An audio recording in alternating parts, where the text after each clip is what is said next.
Okay, awesome. Yay! Hello, everybody. Welcome to Modern Wall Street's Bloodies and Bagels. Hey! Sitting to my left is Olivia, and she was just talking about And bagels. sitting to my left is the phone. Hello? Bye. So what were we talking about? Bagels and Yes. bagels. What happened with your bagel? I went to a buffet yesterday at a country club. It was very nice, but the only thing I ate was the bread. So, yeah, apparently this was the only color bread I didn't eat yesterday, so thank you. I'm changing up to pumpernickel. Plus, Bread. you can't see my lipstick on it. See? Bread buffet. Exactly. All day. So, you know what I learned this weekend? What did you learn this weekend? Let's talk. Are you ready for this? Yeah. Michael Cohen owns a taxi company. Really? Yeah. What taxi company does he own? I have no idea, but I don't think he owns it anymore because it failed, or it's failing. I know, I'm so sorry. I wish the best, but no, it failed. I know that's so random, but that's what's in the headlines. Okay, so what's the name of the company? Why did it fail? Where was it? I know none of this. But No, IDK. The reason it failed is because it got squeezed by Ubers and Lyfts. Oh. Yeah. Okay, so it's just like he didn't have like a ride-sharing app or anything? No, It was just straight up taxis. And I don't know all the details about the business because the only article that listed this was from NPR, and, you know, I had to read through that conversation.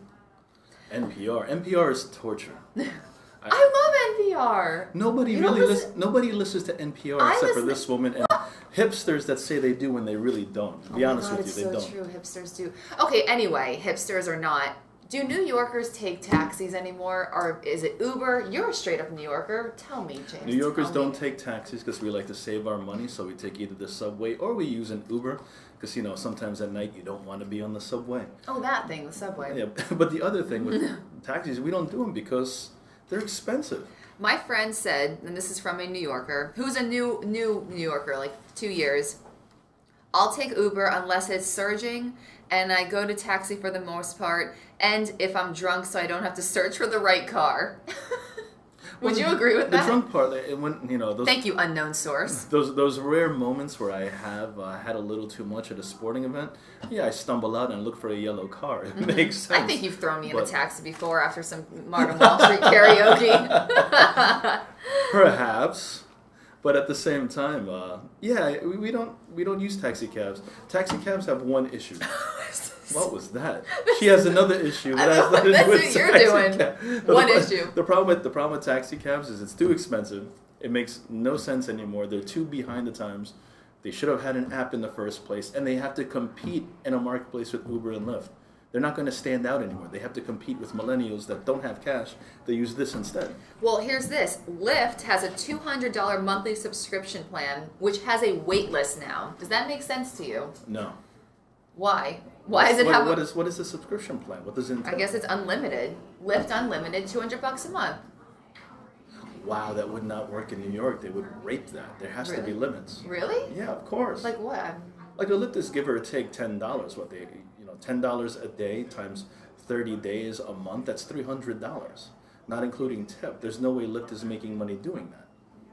I don't know. Apparently it has a wait list. One thing about New Yorkers is that when we get something good, we like to abuse it. Well, here's another cute story that happened this weekend because I was thinking, what's the incentive to take a taxi? And I was like, whatever happened to Cash Cab? Like, I would totally take a taxi just for that.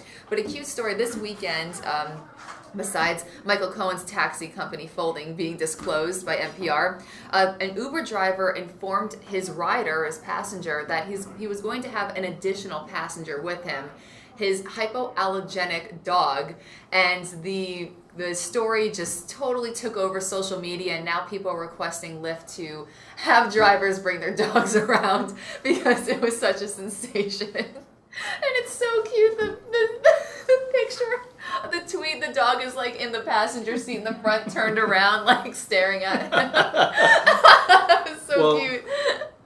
Wow, because you know, pets in public transportation Yeah? has been a big story lately because Really? I'm not going to say any names, but one person might be watching this that is guilty of this. What? Don't come after me, feds. What? There's a lot of people that have pets, and all they do is they go online on Amazon or eBay and they buy those fake service dog vests, and they pretend like they're emotional dogs or service dogs when I they're not have registered. never heard of that. So you know, in New York City subway, you're not allowed to have dogs unless they're a service dog, or they must be in a holdable crate. Recently, people have complained, you know, because they're giving seats away that, like, a guy would come in with his Shih Tzu and just put it next to him and take up a seat. Someone like me is get your dog off the seat. That's being polite. And how dare you? He has the right to be here. She has no. You don't. You're supposed to put it in a crate or carrying it. What about parrots? They don't take up. They should have service parrots. Because that doesn't take up space. Yeah, but at the same time, it's a wild animal. You know, it's got to be held. It's going to fly around the subway. Mm-hmm. Sure, it's better than the Showtime dancers, but it's still, I mean, you don't want to deal with that. But at the same time, there are people that are allergic to dogs. There are people that are afraid of dogs. Oh, okay. There are people that are just naturally fearful of dogs. That's why, unless it's a service dog, it shouldn't be in that car without having prior consent. I love animals. I love dogs. I love cats. But you know, there's humans and then there's animals, there needs to be humans, animals. And I know some of you out there are gonna, you know, we care more about animals. They're innocent than human beings. I just wish that if whoever's afraid of a dog, I wish we could pull this picture up with this guy and his dog in the front seat because it was so cute. But one thing that I really like about I feel more comfortable taking an Uber because you have that connection where if I leave something in the car, I can call the guy up right away. If you get something, if you leave something in a taxi, that thing is gone. Not only that, if you go in an Uber and you know the guy is a horrible driver, you could rate him and say this guy sucks. Oh, that's true. In a cab, you know it's going to suck. Care. You know it's going to smell. You know the guy's going to be doing his 13 other jobs through his Bluetooth headset while trying his best to balance that, talking to you and driving and managing traffic. Like, and you don't even know the guy's name. Do you really know if that placard is really that guy's name? No. You want to know something?